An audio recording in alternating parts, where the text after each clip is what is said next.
Hey y'all, Clem Hawkins here, checking in with you. Just finishing up our morning at the Jacks, hanging out with Mr. Elvis, getting ready to go to the park. But wanted to bring up a few things that kind of struck me on the book today. Speaking of books, just kind of throwing out some gratitude because, everybody told me I should write like I talk, and now I just have to talk. And you get to see me, and you get to understand what I'm saying, and you're not as likely to confuse my words as my meanings. But I was thinking about this whole net neutrality thing, and what seems to be a lot of people that don't understand what it really means.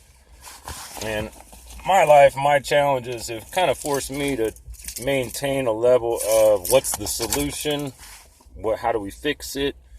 If there's something wrong, fix it. If it ain't nothing wrong with it, don't fix it. If it ain't broke.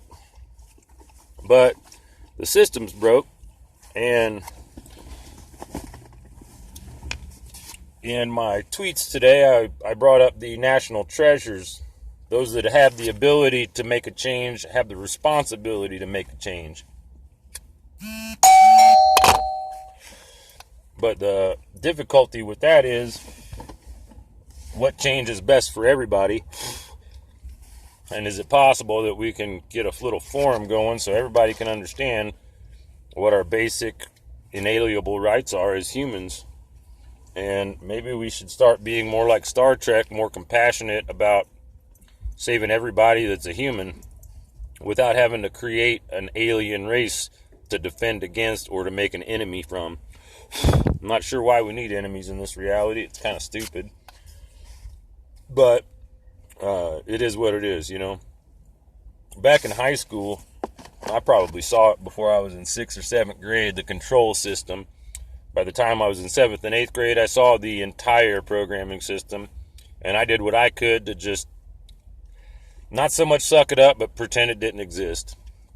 And look at where it's got us. Sure, nothing's changed, but people got to talk up when they see something coming, not when it starts to happen. Not sure if that makes any sense. But they go after all these different people about all these different things. And everybody still thinks it's about money. And few people realize they created money to control us. Because if nobody had money, we'd all have to work together. It would be very tribal. It would be a matter of who is willing to contribute, who is willing to participate, who is willing to support and help others in whatever means necessary. And everybody seems to have a different opinion of it. And I'm personally of the opinion that about 70-80% of at least the people in the United States, if y'all disappeared, it wouldn't bother us much. It'd probably be a really good thing. And we could start with the house and the thises and the that's. But then the question is, what happens when that shit hits the fan? What happens when we're not too sure what to do? And then all of a sudden, the United States is going to become decentralized again. It's going to have no direct place of power. All the different people will be all the different people. And it's kind of like if that happened and Korea decided to attack, that would be very little. I can't see much difference in that in the story or the history of the United Kingdom, England and Spain and France coming to the United States and trying to attack and take over the land from the tribes. When there was just one tribe, they would only have to cut off one head. When there's a bunch of tribes, we're all responsible. And fortunately for those of us with native blood, we understand, I think, a little bit more of the process and the purpose the Great Spirit has in this awakening that we hope to be coming to. And none of us, not me, not anyone, wants anybody left behind. But if, say, there's a big boat and we're all jumped on the boat and people didn't want to get on the boat, and the island that they were on or the whatever was sinking like a Titanic, all you could do is save those that are willing to swim ashore or do whatever they got to do.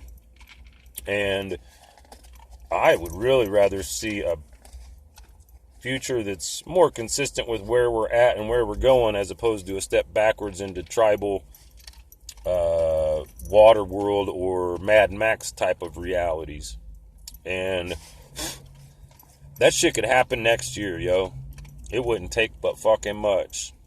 Few people play the game very well, but if you understand the game, all you have to do, like, I'm not sure if you've ever watched a game of chess and not played it, but it's easier to watch it than to play it, because when you're playing it, you're involved with it. When you're outside of it, it's like, oh, did you look at this? Did you consider that?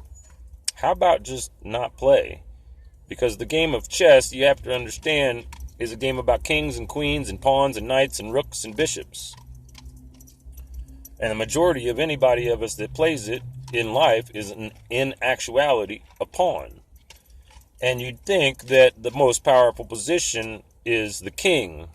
However, people are forgetting that there are players outside of the board.